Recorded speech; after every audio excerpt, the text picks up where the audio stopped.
Who hasn't been? Okay, we are now ready to that. Jane, are we ready? We are, okay. So good morning. Today is Wednesday, May 24th, 2023, and we'd like to welcome everyone to the board meeting. We'll call this meeting to order at 9:01 a.m. You can join today's board meeting via phone. Dial 971-254-3149. Conference ID 736-023-979#. Audio capabilities are listen only and are offered on a best effort for the public. Our meeting is also live streamed, and you can join us by going online to tctvonline.com and click on live broadcast. Before we get started, I'd like to remind everyone to mute their phone. You can do this by pressing *6. Please unmute your phone when your agenda item is ready to be discussed. For those joining via computer, please unmute your microphone and turn on your camera when your agenda item is called. All others must remain muted with their cameras turned off. Thank you. Public comment. Those intending to provide public comment to the board may attend in person or email submissions to publiccomments@co.tillamook.or.us. Public comments received by 12 p.m. on Tuesday will be distributed to the board, posted online before the meeting, and become part of the public record. You may also provide public comment virtually by registering ahead of time. To register, please email publiccomments@co.tillamook.or.us by 12 p.m. on the Tuesday prior to the board meeting. Public comments can also be mailed to the Board of Commissioners office, 201 Laurel Avenue, Tillamook, Oregon, 97141. For more information on public comment options, please visit the Board of Commissioners webpage. Do we have anyone signed up in the room, or has anyone registered online for public comment? We do not. We do not. Okay, perfect. All right, well, we have called this meeting to order, so if everyone in the room will please make sure they've signed the guest list, that would be greatly appreciated. And we will start with the Pledge of Allegiance. Commissioner Bell, will you lead us, please? Pledge allegiance to the flag of the United States of America and to the republic for which it stands, one nation, under God, indivisible, with liberty and justice for all. Okay, we do not have any public comment. We have one non-agenda item, which we will take between agenda items 6 and 7. So, all right, jumping into our legislative and administrative agenda, we will begin with item 5, discussion and consideration of amendment number 1 to intergovernmental agreement number 6117 with the City of Rockaway Beach for law enforcement services. Matt Kelly, Under Sheriff with the Sheriff's Office. Matt. Good morning. Good morning, Commissioners. Sorry, no problem with those. Today, before you for your consideration is the amendment for our contract with the City of Rockaway for the services we provide. We're scheduled to provide 4 deputies for the City of Rockaway, and this is a 1-year extension on that contract. All the agreements and pay have been updated for that 1 year. That's all I have, unless you have any questions. Okay, Commissioners, questions or comments? No, thank you. No, I think we're good. This is just a continuation of our current contract. So, Matt, appreciate it very much. Okay, and I think we're ready for a motion. Madam Chair, in consideration of amendment number 1 to intergovernmental agreement number 6117 with the City of Rockaway Beach for law enforcement services, I would move approval. I second. We have a motion and a second. Any further discussion? Hearing none, I will call for the vote. All those in favor, please signify by saying aye. Aye. Aye. Motion carries. Thank you, Matt. Okay, we've got another one for Matt. Discussion and consideration of a personal services agreement with TCB Security Services, Inc. for courthouse security services. Matt Kelly.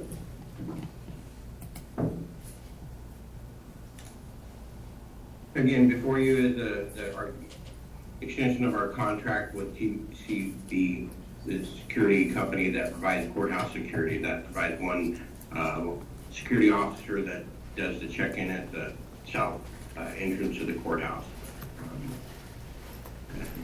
Don't think I have anything else unless you all have any questions. Okay, thank you. Commissioners, questions or comments? No, we're grateful for the service and glad we're extended. Yes, it's been a long time coming. Our courthouse was not the most secure courthouse over the years, but in the past couple of years. Unfortunately, I think due to the onset of COVID, we did really tighten up our security, and I think that's really important given today's circumstances. So, Matt, I appreciate all your work on this very much. Perfect, thank you. And I think this is paid for, is this still paid for out of ARPA funds, Rachel? So this is something that is super important to our courthouse. This is where a lot of proceedings happen that could put people at risk, and we want to have the security, and we have ARPA funding for this year, and it will be a question, a concern going forward as to how we will continue this. So just surfacing the funding on that one. Okay, I think we're ready for a motion. Madam Chair, in consideration of a personal services agreement with TCB Security Services, Inc. for courthouse security services, I would move approval. We have a motion and a second. Is there any further discussion? Hearing none, I will call for the vote. All of those in favor, please signify by saying aye. Aye. Aye. Motion carries. Okay, we're going to go ahead and take our unscheduled item here.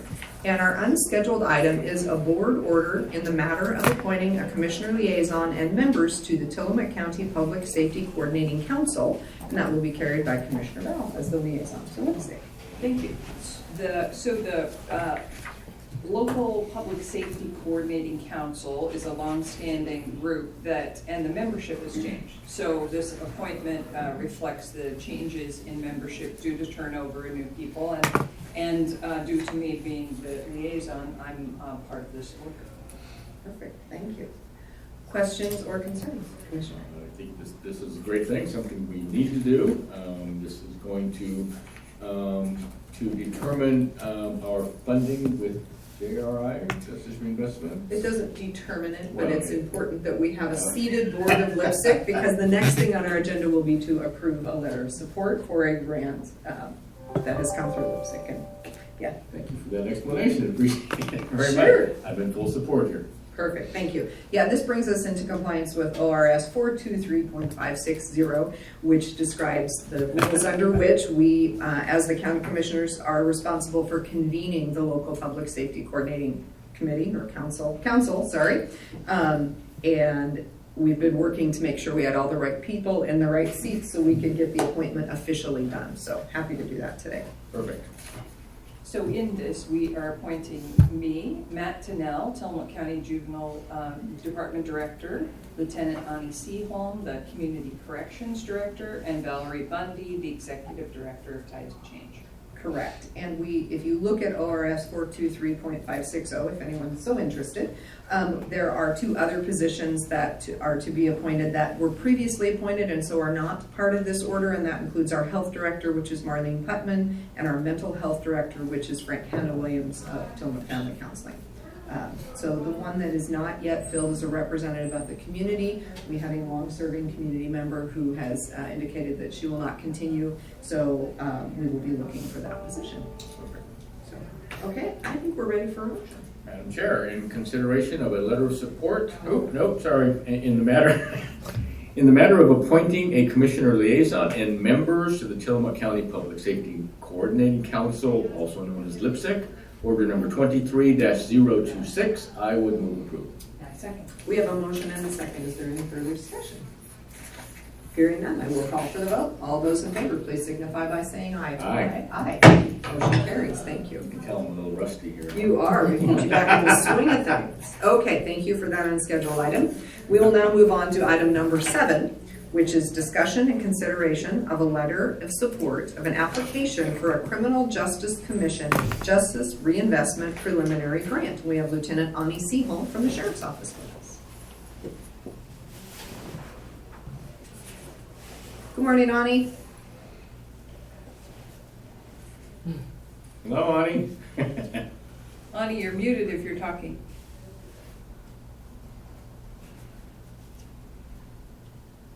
Good morning, can you guys hear me? There Yes, you go. we can. Thank you. Ani, are you there?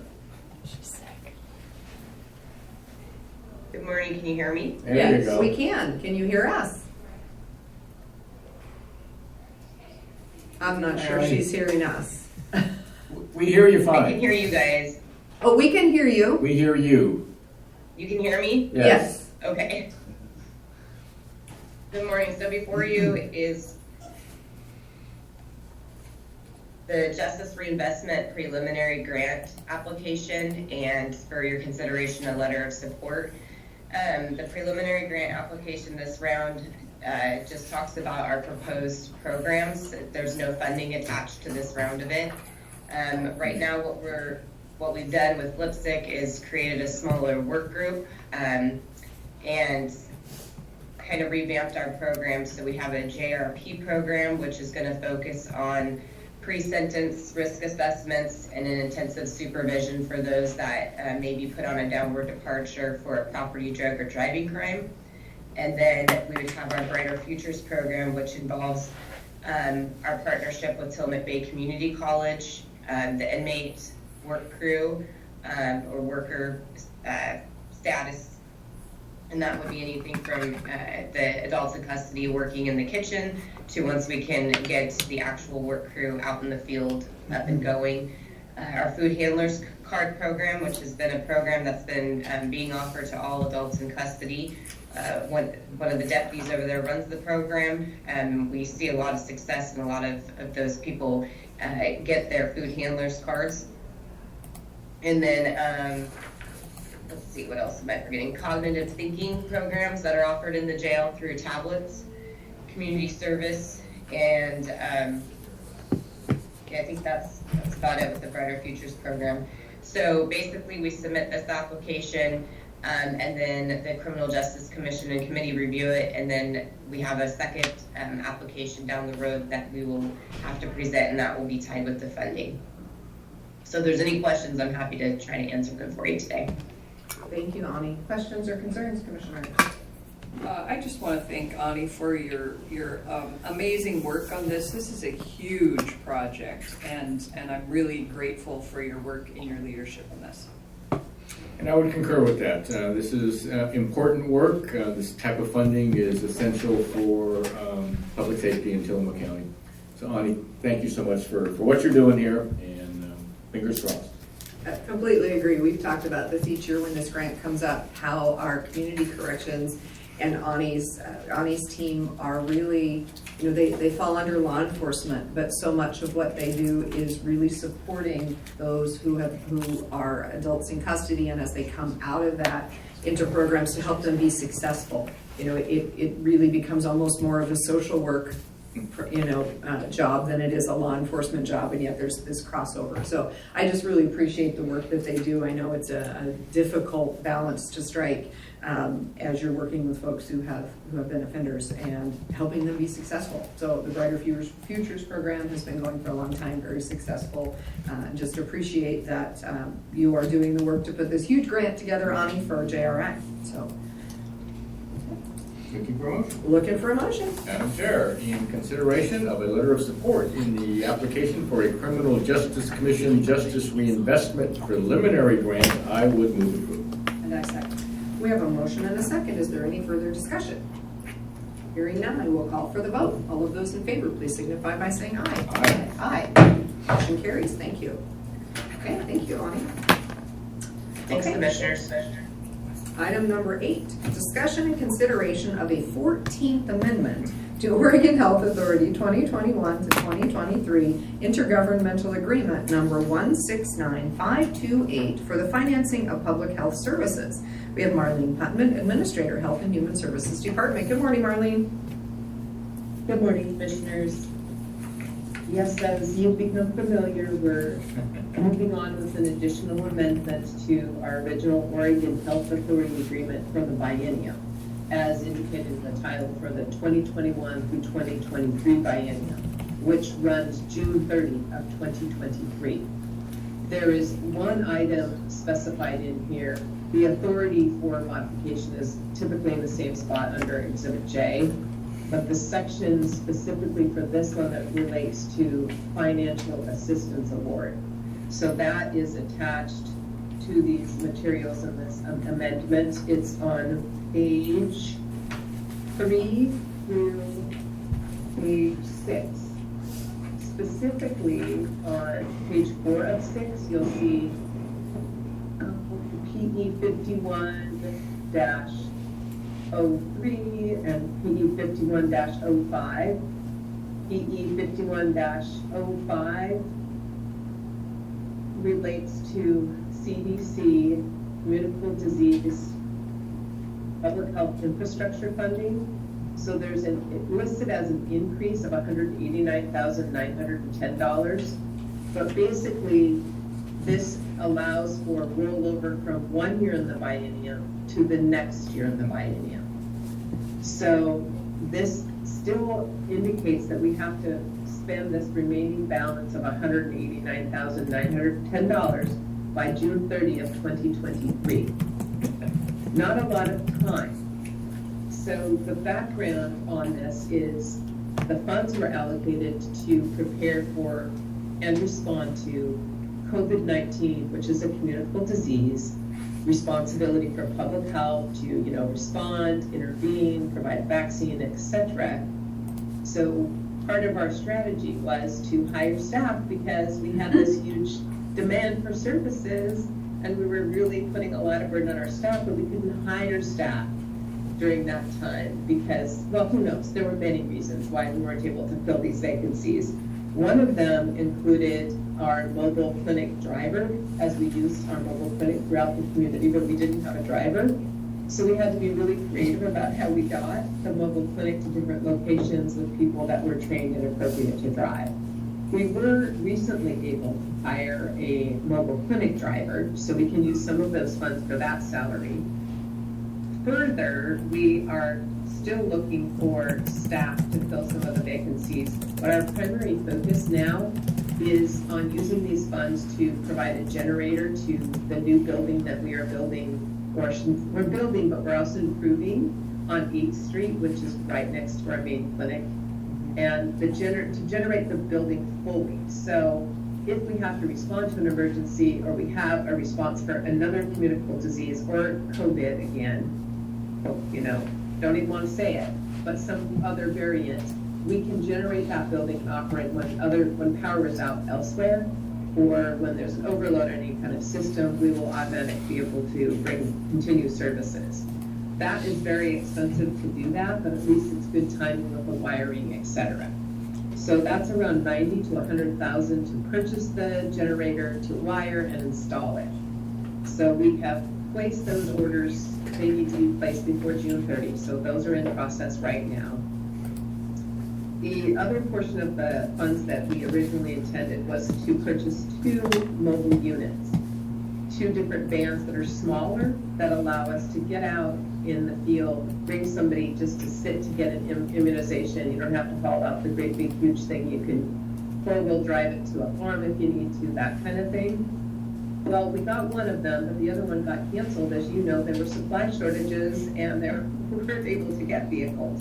So we're still hopeful that maybe we would purchase a 4-wheel drive, but more of a smaller just to get to the site. May not necessarily be able to get someone on the vehicle in, a room, like a van, to just have somebody sit, but we can have them at least sit in the vehicle. So we may still be able to make that purchase. We're also going to retrofit the existing van that we did purchase. So we're looking at what we can do to install some equipment without, invalidating the warranty for the van we did get. And that is, again, like $20,000 to be able to do that. We have the request, and we're looking for the information for the cost of another vehicle, at least if we get the purchase out in time. We have also been able to divide up some of our staff time to allocate their time to this particular grant. Goal is to expend it and not return any of these funds to the state because they were allocated for infrastructure development. It was just a difficult timing to be able to expend. We cannot carry these funds over into the next biennium. There's usually a grace period at the end of the biennium if you've already expended your funds or obligated those funds by June 30. So, between July 1 and September 30, there's often a grace period, but we're not counting on that. So we want everything obligated before the end of June to be able to allocate these funds. I've been keeping Commissioner Scar, who's the liaison to our department, updated on our efforts to try to get these funds allocated. And we'll do our best to make sure that these services and the resources and equipment are available to our community for the future is our goal here. We can't compensate for staff stress and overload of work during that time with not being able to fill the positions, but we can move forward to make sure we have appropriate equipment, supplies, and staffing for the future. Thank you. So this amendment basically is allowing us to carry those funds forward. That's the short version of what this amendment is about. And again, the detail of the amount is on page 4 of 6 of this amendment, with the descriptor on page 5 of 6 of what the rollover unspent funds for FY 2022. Happy to take any questions. Perfect, thank you, Marlene. Questions or concerns, commissioners? I do not have any concerns. I think, I like your plan, Marlene. I like the plan of a four-wheel drive vehicle that can go out in the field and visit farms and offer health care. I think that's a great idea. And the plan to have a generator that can fully operate the new clinic, I think, is also an outstanding plan. So I fully support that and hope that you're able to get those things by the time you have to spend money. Thank you. Commissioner? So Bill, I take it you've looked this over. I did. I'm glad that Marlene explained the $189,000, because it just looked like she was getting some extra money, and I couldn't really figure out what it was for, but now I know. Yes, I have. And you're okay with this? Yes, sir. Okay. So Marlene, I do have one question. So I know basically these funds need to be allocated before the end of June this calendar year. But oftentimes, apparently, you are offered extensions on being able to allocate this money. If indeed an extension is offered, would it be possible to change your current allocations to more closely meet your needs? I think when an extension is allowed, they're usually allowing for delivery of an asset or a piece of equipment, be out on some type of supply, as opposed to an extra 90 days like to pay for staffing. Okay. Typically, especially with federal funds, those have to be expended within the time frame or obligated, Obligated. Okay. like by written obligation, not like a handshake, like, yeah, we're gonna do this because I promise. you know, hey, we have an invoice or we have a quote or, you know, and I'm not trying to be silly about No, it, I but understand. really, yeah. So I think this is the closest we can get to what we see as current needs and future needs that will address like any type of an emergency, whether it's a pandemic or even fire response, immunization response, like if we need to do COVID boosters around the community. We'll continue to work on staffing under another program element that will allow us to be into the 2023-25 biennium. And we're working with HR and reviewing job descriptions to try to make those more compelling too. So I appreciate that support and work from Jody and team there. Perfect. I mean, I certainly understand supply chain issues. We've had 2 generators ordered for Tillamook Lightwave and our cable landing station in Pacific City for quite some time. And those, we have one, but the second one is just stuck somewhere. And at the same time, I think our own tax and assessment office has had a vehicle ordered for a year. And I think they finally received it, or it's on its way or something. And I mean, these things happen, they really do. So I appreciate your work on this. I agree with you returning money to the federal government when it was allocated for certain things and running into situations like supply chain issues where you just can't get what you want. You got an order canceled for a vehicle. So, I mean, I certainly understand that, and I am in support here.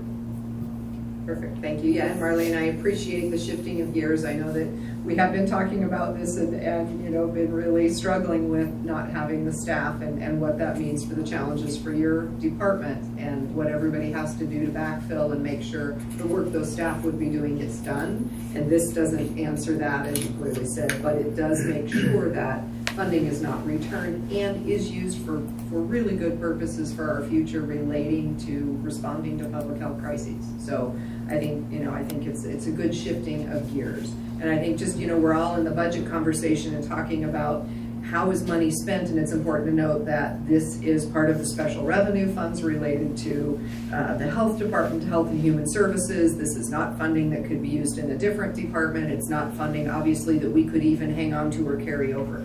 This is use it or lose it funding, which is different than some of the other pools of funding that we get. So I appreciate you finding a way to use it. We'll keep my fingers crossed that we're able to get it all obligated in time. Perfect. Thank you.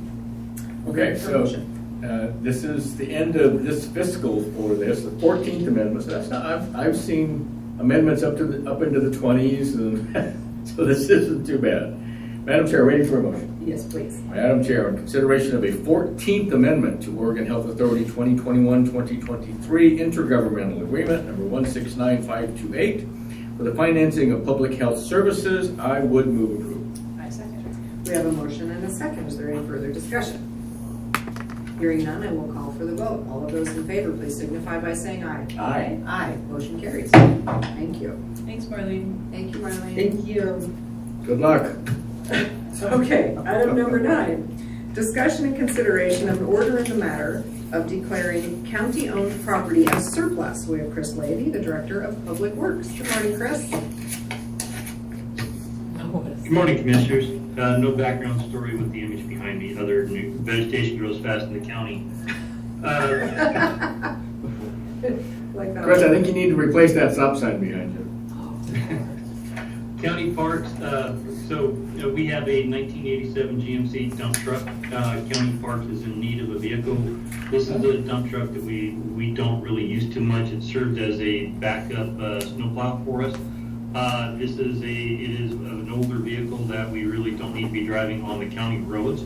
However, for Parks Department, it works out very well because the limited time they drive on the highway or the county road is perfectly acceptable for the vehicle. We just don't want it as a daily operating. This is a good opportunity for the county parks who's in need of it, and it's a vehicle that we don't really use that awful much. So looking to declare it as surplus and then dispose of it to county parks, transfer it to county parks. Thank you. Perfect. Questions or comments or concerns? Well, as the liaison to both Public Works and County Parks, I'm super grateful for your cooperation and for your thoughtful turning over of the vehicle to Parks, because they are excited to get it, and you're absolutely right. It makes good sense for them to be able to, use it around Barview Jetty Park or whatever. It's not, it's a totally appropriate use, and I'm sure they'll make good use of it. So thank you. Well, Chris, I think you may be a little premature. This vehicle's only 35 years old. I mean, It's not the oldest vehicle, so. I know, I we're doing okay there. can imagine that. And I'm just kidding, of course, but I'm in full support. It looks like we can get some more use out of this vehicle with the Parks Department, so I think this is perfect. Excellent, thank you. No, and I agree. It's amazing that a 1987 vehicle is still running. So that in and of itself is a wonderful thing. And again, just from a budget perspective, these are both special revenue funds, the Public Works Department and the Parks Department. So if the question is, why don't you just give it to them? Isn't it all county ownership? We need to surplus it out of one special revenue fund in order to transfer it to another special revenue fund. So there's a lot of intricacies to how we do what we do because of the different kinds of funding. So what may seem like a silly step is a required step. So thank you for letting me take the sidebar. I think we're ready for a motion. Madam Chair, in the matter of declaring county-owned property as surplus, order number 23-021, I would move approval. I second. We have a motion and a second. Is there any further discussion? Hearing none, I will call for the vote. All of those in favor, please signify by saying aye. Aye. Aye. Motion carries. So Chris, what's that picture you have up there now? So that picture is I thought I took that off from a previous presentation. That is a Pacific lamprey. Pacific lamprey. That is one of the, can't call it a fish, but it is in the coastal waters and the small creeks and streams in the Columbia and the northwest coast. Thank you for that. Very educational. Okay, so we will be moving on to item number 10. Mr. Discussion. Starr, Yes. I left a message for Mr. Wine. I said I thought it would be about 9:30 Would you like to hold that in? to maybe till after Dave is done with his other. Sure, you bet. Thank you very much. Okay, so we will skip over number 10 for right now and move on to number 11, which is discussion and consideration of an order in the matter of increasing customer rates for solid waste disposal for solid waste collection franchisee George Redding, DBAR Sanitary Services. David McCall, Solid Waste Program Manager, Public Works. Good morning, David. Good morning, Commissioners. So just a little background on the process that affects all of these before we go into one specific.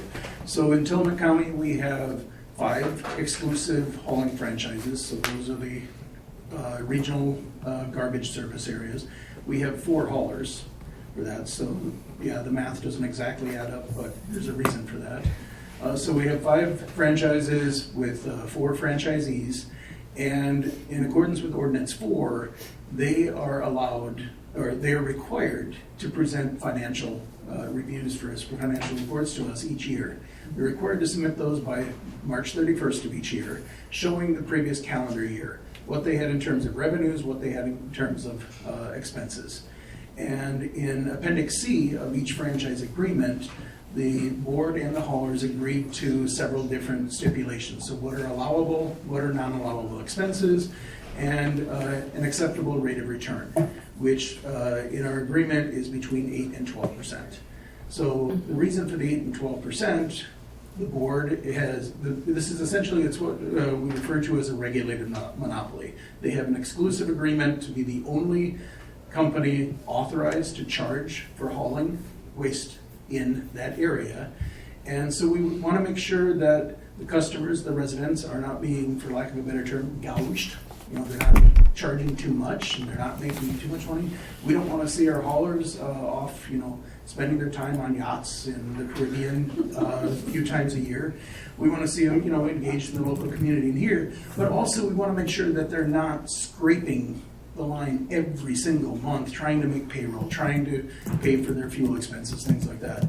And so as part of this process, they have to submit to us this financial report by March 31st every year, which staff reviews. Then it goes before the Solid Waste Advisory Committee in early May.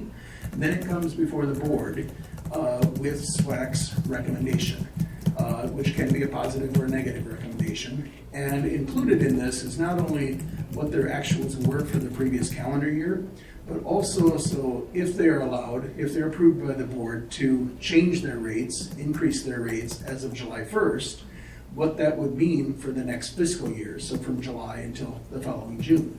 And we want to make sure that even with the changes that are happening, and you know, everybody looks at their special solid waste crystal ball and tries to predict as accurately as possible how much insurance is going to go up, how much fuel is going to go up or down, and you know, labor costs and things like that. We want to make sure they're in that 8 to 12% rate on return, and so able to provide all the services that they provide accurately. And part of the review is also, so I mentioned the highlights, the big ones, but it's also how they're doing in terms of equipment. You know, if you're looking at, you know, you just mentioned the health department was waiting for a year for a vehicle. Imagine what it is for a special made compactor garbage truck or recycling truck. It could easily be 18 to 24 months. You know, these things take time and they cost $250,000. You know, they used to cost $200,000, now they're at least $250,000. So these factors, how they're able to replace their equipment and upgrade their equipment, also factor in it. So now onto this. So SWAC at their May meeting reviewed all of the submitted requests. Of this, 3 of the haulers had requested rate increases for 4 of the franchise areas. So one franchisee we don't have on the list here today is Nestucca Valley Sanitary Service, because they're just experiencing incredible growth. They thought there was going to be kind of a drop off or a stabilization. They had even more revenue last year, and they're saying no, they don't want to change the rates. They're within that rate, Great. but they want to hang on for another year and just see how things are going to play out. So what you have before you today is the other four. The first one is our sanitary service, which is a business run by George Redding, or in his name. Family business. They operate basically from the northern edge of Rockaway Beach, and I'm speaking of unincorporated areas here because we don't have jurisdiction over the city, so from the northern edge of Rockaway Beach down to Juneau Hill. And at the time SWAC met, they had not yet submitted their financial review, but SWAC didn't want to derail the process or wait too long, so what they did was they suggested we, if they have it submitted by, I forget what the exact date was, and they would entrust me to review the information, and if I felt comfortable with their suggested rates and how that would work out, then to recommend to the commissioners approval of their rates. So our sanitary has not changed their rates since 2017. This would be the first time since then. We have raised our disposal fees almost every year during that time. And as we know, wages have gone up, fuel has gone up, but they have submitted their financial reviews. It's in, I'm comfortable with it. I've discussed a couple things with them. I'm good with it, and I recommend that the board approve these rates, which would be effective July 1st, 2023, and only in the unincorporated areas in that franchise area. So, thank you. Thank you. Thank you. Questions or comments, concerns? Well, it's remarkable that they haven't raised their rates since 2017. And as you mentioned, we know that the cost of everything has gone up, so this seems reasonable to me. So, and I forgot to mention, I think Mike Redding, who runs the company, is on the, I'm not sure phone or video which he's on, but I believe he's here if you have any questions for him. Okay, thank you. Commissioner? So David, you may have mentioned this, and I maybe can't read the spreadsheet, but can I ask what percentage they increased their rates for this year? It's complicated with them. They didn't do a percentage across the board. Okay. They did depending on service and what type of things. So depending on what frequency and size of container and thing, it's between 3.5% and I think 14%. It's a range. It's not an easy one to figure out. Based on their costs, I'm sure. So, with no rate change since 2017, I certainly can understand. And I just want to clear this with council. So this has not been reviewed by the SWAC. The SWAC gave David direction. So you're comfortable with that? I am, David. Okay. No further questions. Thank you. Thank you. No, I just have one question. We say that we're trying to keep their margin between 8 and 12%, but it looks like with an increase, their margin jumps to 13.4%. So I want to just clarify, is that in our contract that we have to stay between 8 and 12? Do we have the flexibility to go ahead and move them to 13.4? Can you talk about that just a little? So that's the trend we're looking for, and especially with projection, it's really difficult to dial that in. Yep. Things like fuel and labor and things that do change. I feel that a 13% is close enough to the 12 that it fits in there. There are a lot of factors like, what kind of a summer are we going to have? Right. Are we going to have a lot of, their rates or their expenses change depending on, and this is true for all of our haulers, is it a residential customer where they pick up the can every week or every other week?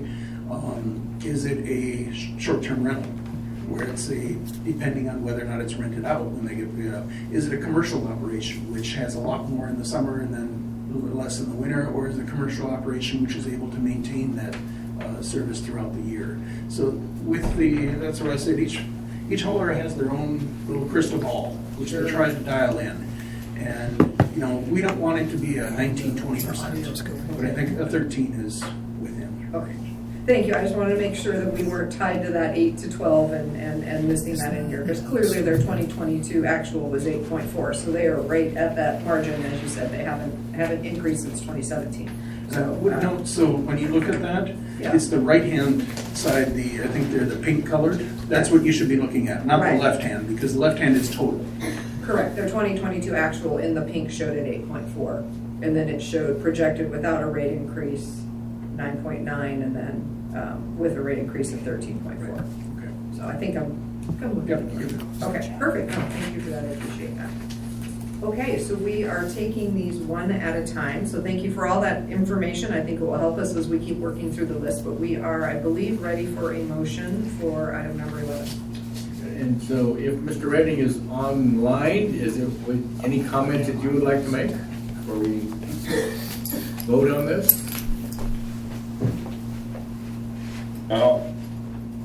Okay, thank you very much. So Madam Chair, on the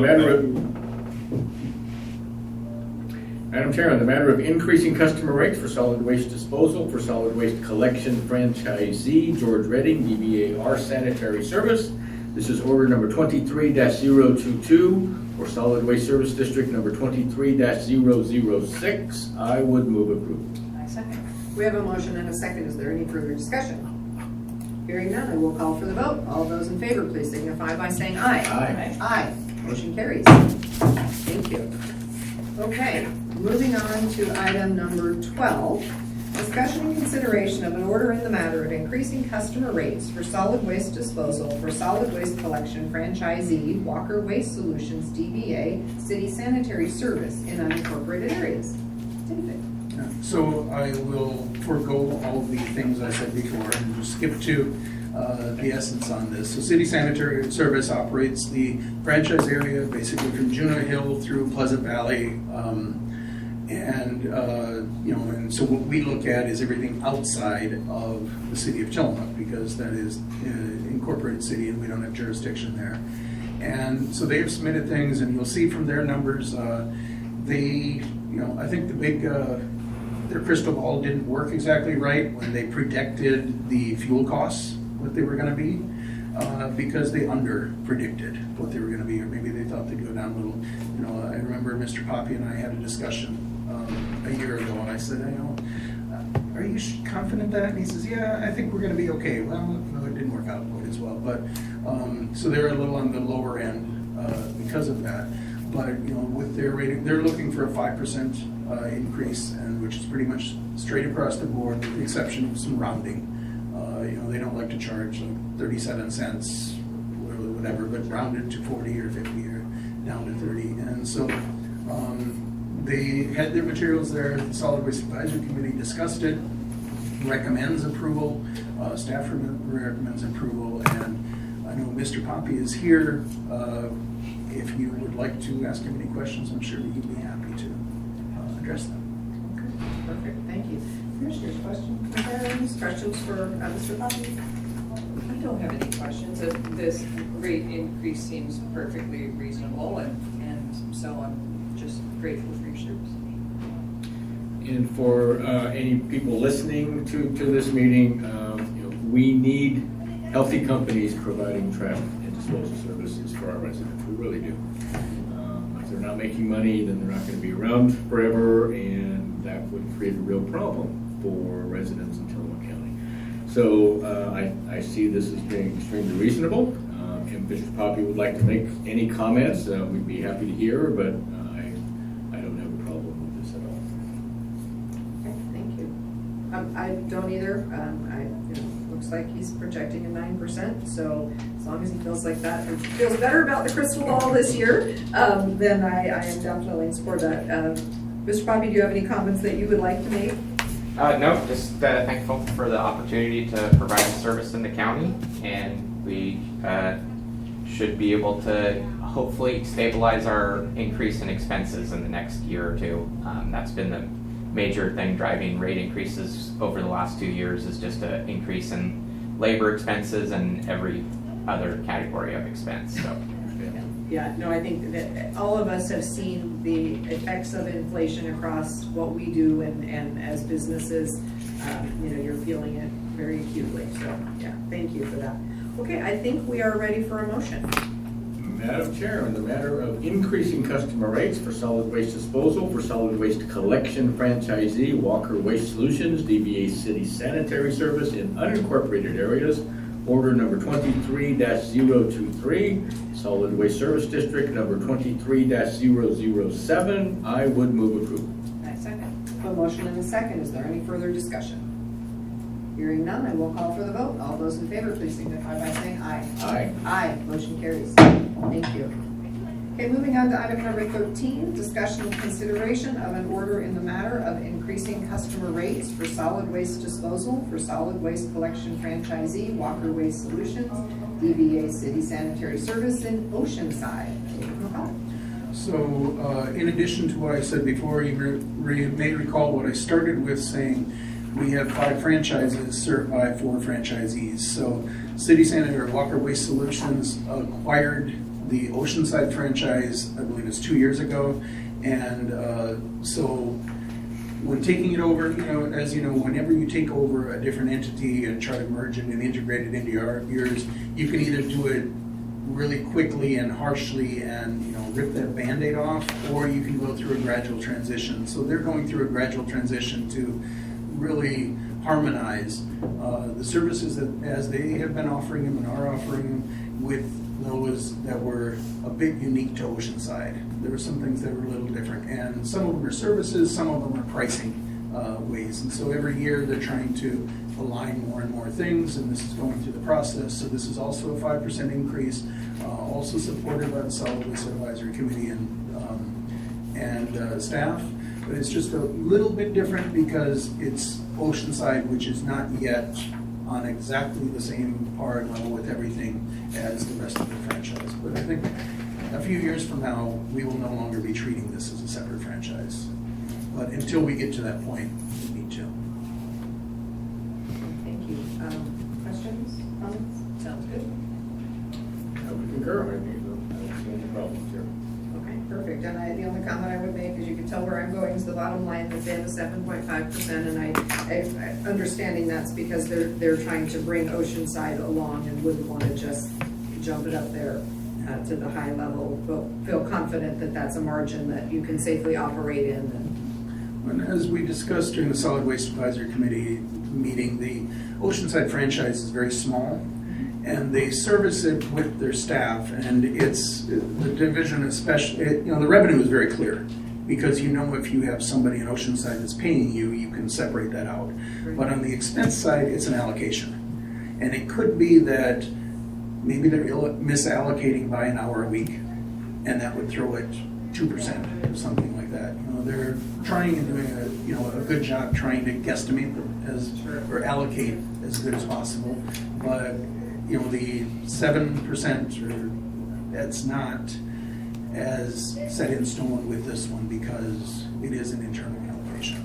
And that's where that green set of columns that says total comes into play, right? Because it means that in this case, City Sanitary has a solid business that's going to be fine, and how they're allocating it between the 2 franchises, as you suggested, may have some challenges based on the small size. Correct. Perfect, thank you. I appreciate the discussion and clarification. I think we're ready for a motion. Madam Chair, in the matter of increasing customer rates for solid waste disposal for solid waste collection franchisee Walker Waste Solutions, DBA City Sanitary Service in Oceanside, order number 23-024, Solid Waste Service District number 23-008, I would move approval. We have a motion and a second. Is there any further discussion? Hearing none, I will call for the vote. All of those in favor, please signify by saying aye. Aye. Aye, motion carries. All right, thank you. Moving on to item number 14, discussion and consideration of an order in the matter of increasing customer rates for solid waste disposal for solid waste collection franchisee Recology Western Oregon. David McCall. So aren't you glad we don't have to do this once again? So this is once again the hauler. Recology Western Oregon serves from the county border down to Rockaway Beach, and once again our franchise. Sorry. No. Oh, okay. And our franchise agreement is only for the unincorporated part of that. But when they provide their numbers, they're actually providing the North Coast, which includes all of Clatsop County. So that's why when you look at the green and the pink, it's very different there. Yes. But as far as our franchise is considered, it's in North Tillamook County, with excluding the 3 cities north. And they also, so Recology has had some significant staff changes during the last year, and they are here at least two of their new team is here. So we're served in Tillamook County, not on the trucks, but by management, by 3 people, none of whom have been here before the commissioners before. So I thought it was good to have them here. And as part of that transition, there was also a little mishap, and they thought they had sent it, but I guess they forgot to hit the send button or something, so their report was not available to SWAC. But SWAC passed the same motion saying that if they submitted it by the following Monday, and I felt comfortable with recommending it, then they would also recommend to the commissioners' approval.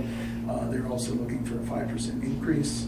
I'm comfortable with that. I've reviewed that, and so I would like to recommend that the board approve that 5% increase, and also allow the 2 representatives for Recology Western Oregon here, give them a little FaceTime in front of the camera to introduce themselves to the community. Absolutely, would love to do that. So I don't know if you want to come up one by one, and kind of, you can, that way you can have the camera and the microphone, or David can step away, you can come up together and just sort of introduce yourselves to us and share anything that you would like to about Recology. So I'll start. My name is Chris Carey. I'm the general manager for what we're calling Recology Northern Oregon. So that's our compost facilities in Almsville and North Plains that takes food waste mixed with yard debris. We also run the transfer stations for Metro Central, Metro South. So I kind of bebop around 8 different facilities. Scott Meathy, who's not here this morning with us, he runs our operations up in Warrenton. But we have our satellite site out of Nehalem that does the Manzanita and Nehalem Wheeler area, as well as Tillamook County. And we've been doing that, I think, now for 12 years, I want to say, 12. And I've been in the industry probably, I think, 18 years. So various experiences in different areas, and just love this franchise. So I'm very excited. And then we had our longtime rate analyst Dave Larneth, who you guys probably have seen a few times, because he was doing this for, I think, the last 24 years. And he has moved on to a smaller hauler just at the coast, outside of Toledo, I believe. So we've replaced him with Dan Blue, and I'll let Dan Blue introduce himself to you. Thanks, Chris. Chair Scar, Commissioners, nice to meet you. My name is Dan Blue. I'm the Government and Community Relations Manager for Recology Northern Oregon, and I'm relatively new, and I'm the guy who didn't hit send on that email today. It can happen to any of us. I've only been with the company about 4 weeks, but I've been in the solid waste industry for 23 years on the public side. This is my first foray into the private sector. I was a solid waste manager for the city of Gresham, a systems planning manager for Metro Regional Government, and then I also ran a recycling and solid waste research institute out of Portland State University for a decade.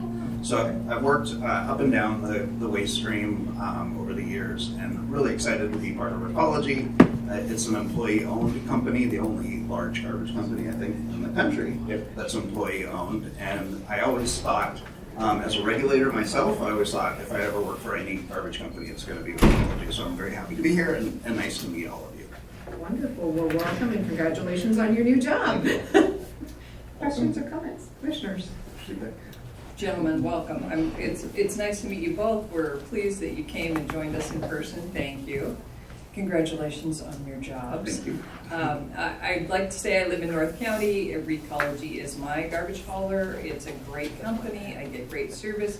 I like my driver. You know, it's really very nice. And so as you do strategic planning in the future, I just like to put in a plug for curbside recycling, which I would happily pay for. So thanks for being here. That would not be the first time we've heard that. I imagine that. Can't imagine that. Yeah. Welcome to the North Coast, and you're going to enjoy it here. Can I just ask, and maybe David should answer this, what your operating margin would be with these new rates?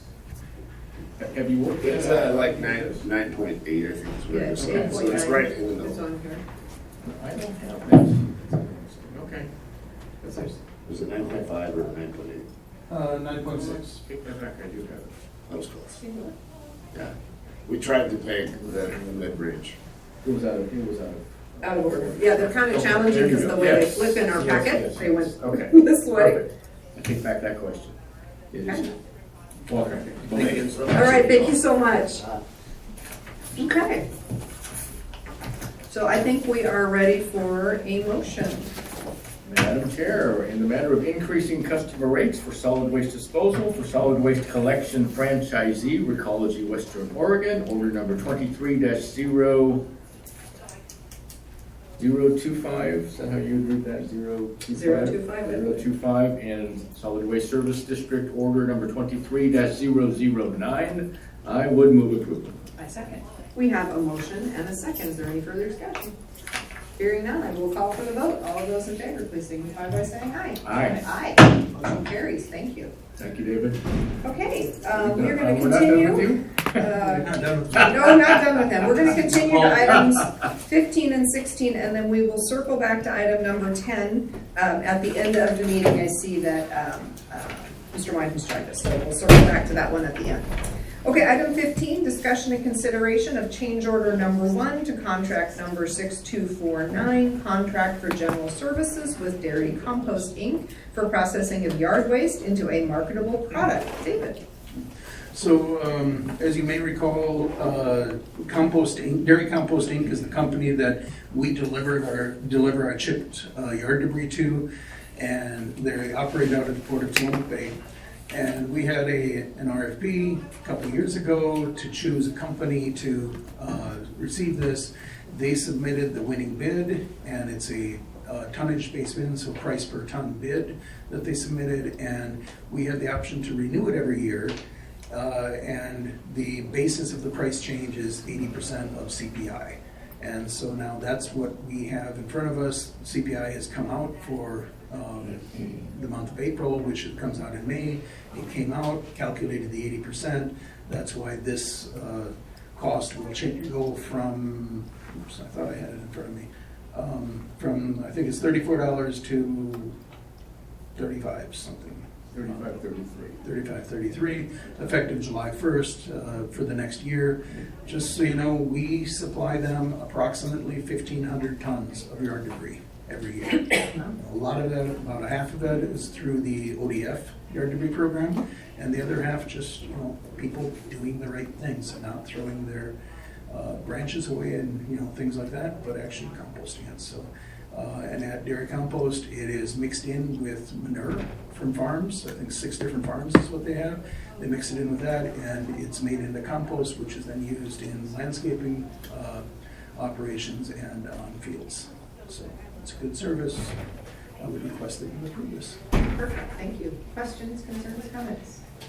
No, I'm totally supportive. I've used this compost, it's excellent, and I'm glad. I like the idea that all of that stuff is being recycled and renewed and is still useful, and so I'm supportive.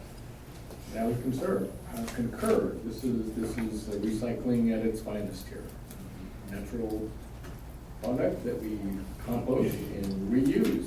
That's terrific. I'm in full support. Perfect, and I am in agreement. I love the fact that we have a yard waste program. The partnership with ODF, which we speak about regularly, is a great thing, and just being able to turn everything back into a useful product is great. So I think we are ready for a motion. Madam Chair, in consideration of change order number 1 to contract number 6249, contract for general services with Dairy Compost Inc. for processing of yard waste into a marketable product, I would move approval. Second. We have a motion and a second. Is there any further discussion? Hearing none, I will call for the vote. All of those in favor, please signify by saying aye. Aye. Aye. Motion carries. Okay, moving on to item number 16. Discussion and consideration of change order number 1 to contract number 6291, prevailing wage contract for construction with C.R. Woods General Contractors, Inc. for the Manzanita Transfer Station West Wall Improvements Project. David McCullough. So if Debbie would make me a presenter, I would like to share with you a couple pictures. Great. While we're getting that up and going, you may recall quite a few months ago, I came to you with a request to approve this is the one? Yeah. So a contract with C.R. Woods, general contractors for the Manzanita Transfer Station. It should come. It's a little delay in the room sometimes, so typically people who are online see it before we do. That's why I'm surprised. Oh, yeah, you probably can see it. I don't know, we'll see if it doesn't get, so, but as we went in, we had several challenges with this project. As, I guess we shouldn't be surprised, we are doing a construction project on top of a closed landfill or next to a closed landfill. And not everything was perfectly delineated exactly where what was and things. And so we had different, let me try this again and see if I redo it, maybe it'll work.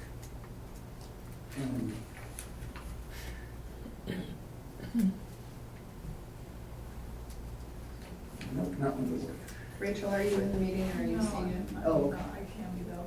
I was just curious what Actually, I it think was. Sarah is. I'm logging on right now. Can you see? Sometimes there's a delay. Okay. So you actually might be working just fine. Yeah. For everyone but us. But so I've got a picture of what it looked like when they started digging out and how they had to, we expected to be able to use one of our dump areas under a canopy for trash while they were operating. And actually they had to dig out through half of it, so we weren't even able to use that. As they were digging out, they found soils that were not made for construction. We had to dig out an additional, there we go. So you can see on this one, this is a 22-foot section of concrete wall, which we thought we would be able to use and access during the construction process. We lost about half of it, therefore we weren't able to use this other half. As they dug down and they found different materials in it that were not, we had to dig out, I think it was 5 additional feet to get down to a base and then fill that up with rock and things so that we have a good surface that they could put that concrete in there. Here's a picture of them laying the foundations for those new Z-walls. Here's a picture of the Z-walls that as they were cast in place. And now when you go up there, you cannot see any of this because this has all been filled with rim. It's paved over the top and things. And on the top of this, you actually have a canopy, and which my shot is not too great because I'll do it like this so it looks like I'm doing a user area and have done it, but you can see the canopy there, and with the fenced off drop-off sites, this project is now complete. And we've added up, all the different, not only the expenditures, but there were a couple areas where we received some credits as well because we changed how things were done. Who wants to know if the Blazers are going to use the third? And rolled it all into one change order, which our consultants have signed off on. Great West, the engineering company, we're comfortable with. We've negotiated this, and so I would like to recommend that you approve this change order. Okay, thank you. Questions or concerns, commissioners? Thank you for the pictures, that's really helpful, and congratulations on getting this project done. It's wonderful, and I don't have any questions about the change to the contract. Yeah, cost overruns are just kind of a fact of life today, especially when you're dealing with the old transfer station like you are in Manzanita. You never know what you're going to find when you start digging. You just don't. Not a huge amount of money as far as the cost overrun goes. You run this by Sean. Is Sean good with this? I mean, it's with our budget, and that supplemental budget meeting that we're going to have. It's Okay. yeah, we just need to change the contract before we can pay it. Okay.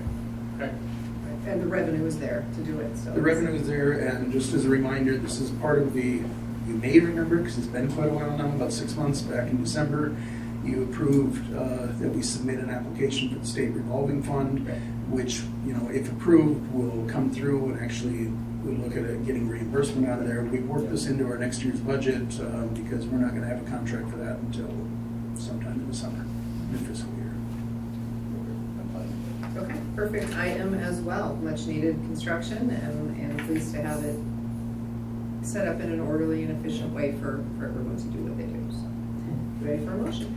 Madam Chair, in consideration of change order number 1 to contract number 6291, prevailing wage contract for construction with C.R. Woods General Contractors, Inc. for the Manzanita Transfer Station West Wall Improvement Project, I would move approval. Second. We have a motion and a second. Is there any further discussion? Hearing none, I will call for the vote. All of those in favor, please signify by saying aye. Aye. Aye. Motion carries. Thank you. Thank you, David. Okay, we're going to circle back to item number 10.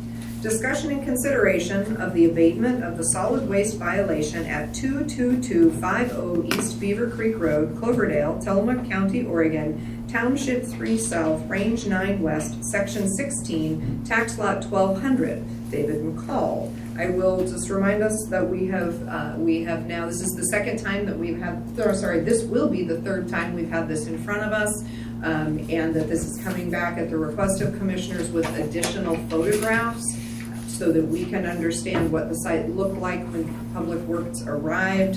We have had information from Mr. Hunter that in fact there were some of his personal items that were removed as part of the abatement, and we're looking for visual evidence as to where those personal items were. We have received a photograph from Mr. Hunter and some additional photographs from the Solid Waste Department. We'll take a look at those today, and then we will move forward with our decision as to how we will move forward with cost. So would you like to start, please, David, and share with us, I don't know if you still have screen privileges and if you're going to share those photographs. So looks like I do have this, so what we'll hopefully see. Okay, so what we see here, these are some photos that I put together. This is from the top of the road looking down. And you can see here on the left that behind these tires that were here, there is a blue tarp that was visible, that was between the road bank and the unpermitted road approach. That was there. That is the only tarp or different set of stuff that I recall seeing or was aware of. Also, I included some pictures from during the job as they went through.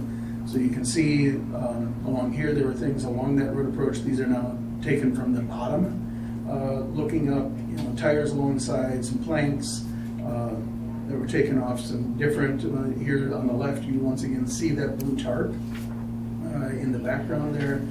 There were different amounts of debris and trash, so there were things in the road approach that should not have been there. Here you see a large piece of concrete with rebar and what looks to be a metal post sticking out or through it as it was there. There are some different pictures, once again, a different piece of concrete with rebar. Here is some with shingles, which are not allowed in fill material like that. Believe me, if they were allowed, I would love to have been able to use them on different projects, but it's very clear shingles can be used, but they have to be shredded so that the nails can be removed as well. And then the small shredded shingles can be mixed with gravel or different rock to create a binding surface, but as shingles themselves, they cannot be left in there. And then here we have at the end the final approach. This photo on the left was actually taken a couple weeks afterwards, so you can see when I first saw this photo, I didn't think we were looking at the same site because that road approach is gone, but also the grass has taken over and that reseeding process is done. But here's a large photo from that corner there. You can see several weeks later, there is that pile of tires which were left there with that blue tarp, which this was taken on May 2nd. And, they had not been covered yet at that time. They were left there. It's my understanding that when they went out there and started working, and it became clear he had some personal tires there, then they left those tires there. And I believe they're still there now in this state.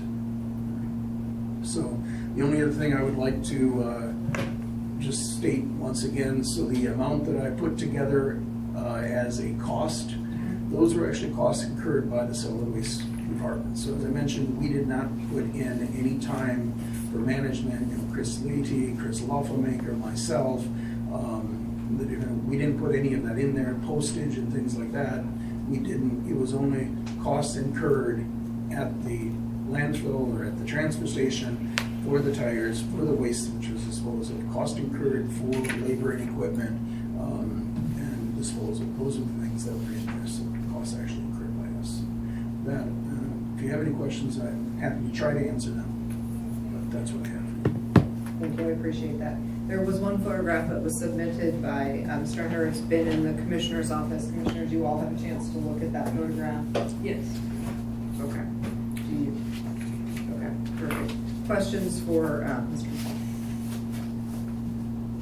No, thank Deb, can you refresh my memory again of the total cost that you incurred? Oh, well, not the total cost, but the cost that you reported to the Board of Commissioners for this. It was just over $20,000.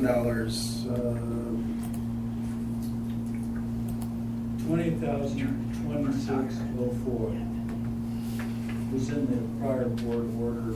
Thank you. We don't have an order before you today, not knowing what you might decide in terms of what you feel are the costs that you should assess. Thank you. Thank you, Bill. Commissioners, are you ready to discuss this? I think we have received the photo evidence that we asked for. I think now we are at the difficult point of simply making a decision. I'd like to open that discussion. Sure. Well, let me just say that this situation makes me feel sad. And I can imagine that Mr. Hunter had some belongings that were removed that were valuable to you. I don't imagine that anyone from solid waste would have removed things that they thought were valuable to someone. So I don't believe that they would have done that deliberately. I think it's possible there were some things under that blue tarp that you valued that were removed. I saw the stacks of tires. I recall that we said that we wanted you to be able to retain tires that you were currently using or that were useful for your vehicles. I've seen the list of your estimated values, and it seems quite high. So what I'm proposing to my fellow commissioners is that we credit $2,500 off of that bill. Okay, thank you for starting that. Commissioner Yamamoto? So, Commissioner, I appreciate your thoughtfulness on this. I also think that the costs listed by Mr. Hunter are very high. We don't have any receipts for any of this, nor do we know exactly where all this stuff went to, where it is currently. We just don't know. This is an unfortunate situation. We've been working on this for quite some time with no resolution, so we finally had to go in and do it ourselves. I think your costs are reasonable, David, because again, you're not putting any administrative costs, things of that nature involved, and the county did have those costs involved. So Commissioner Bell, I appreciate your thoughtfulness here, and a credit of $2,500 I think is more than adequate. So I think I would concur with that. David, you have a comment? You did? Okay.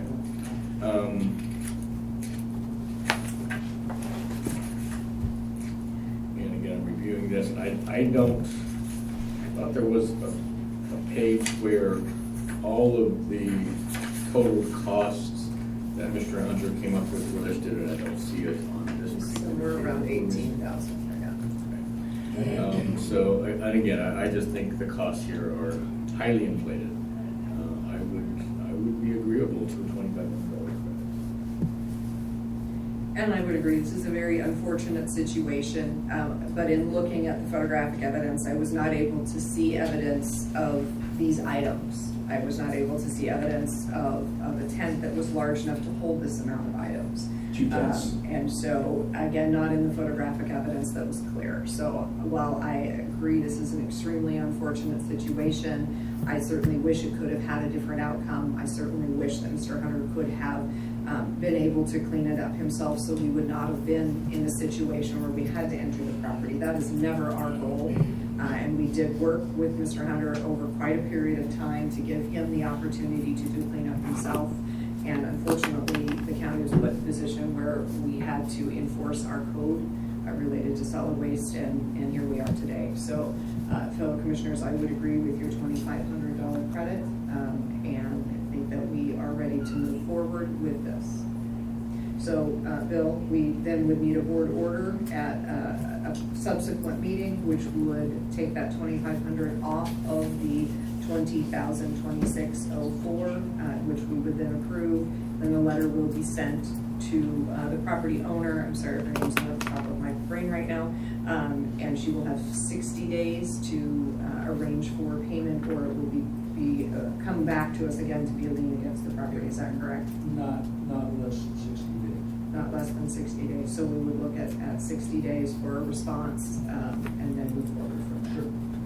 Okay. Do we need a vote here today, or are we providing you direction for board order? Providing directions, fine. We'll bring the order before you next time. Okay, perfect. Okay. All right, thank you all. I think that completes item number 10.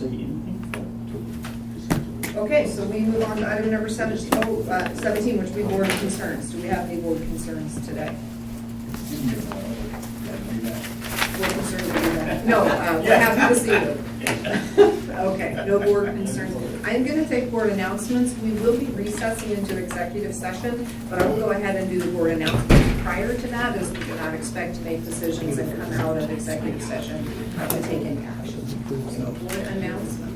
The Commissioners will hold a board briefing on Wednesday, May 24th, 2023 at 2 p.m. to discuss weekly Commissioner updates.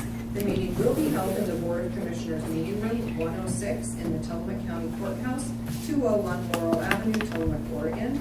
The teleconference number is 1-971-254-3149, conference ID 736-023-979#. The Commissioners will attend a meeting with John Upton for a quarterly report on Tillamook County's retirement plan on Friday, May 26, 2023 at 3 p.m. The teleconference number is 1-253-205-0468, meeting ID 851-6197-1473, passcode 443151. Memorial Day is an observed holiday for the county and the Oregon State Circuit Court. All county offices in the Tillamook County Courthouse and the Tillamook County Library, administrative offices in the jail and justice facility, Public Works Department, Department of Community Development, Surveyor's Office, and the Health and Human Services Department and clinics and the State Circuit Court will be closed on Monday, May 29, 2023. The Commissioners will attend 2 public hearings on Tuesday, May 30th, 2023 at 5:30 p.m. and Tuesday, June 13th, 2023 at 5:30 p.m. to consider proposed amendments to Tillamook County Ordinance Number 84 for the regulation of short-term rentals in unincorporated Tillamook County. Public hearings will be held at the Port of Tillamook Bay Conference Center, 4000 Lent Boulevard, Tillamook, Oregon. The teleconference number is 1-971-254-3149, conference ID 887-242-77#. With that, we will recess this meeting, and County Council, can you tell us under what ORS we are going? 192-6602H. Okay, we will recess this meeting at 10:18 a.m. And I think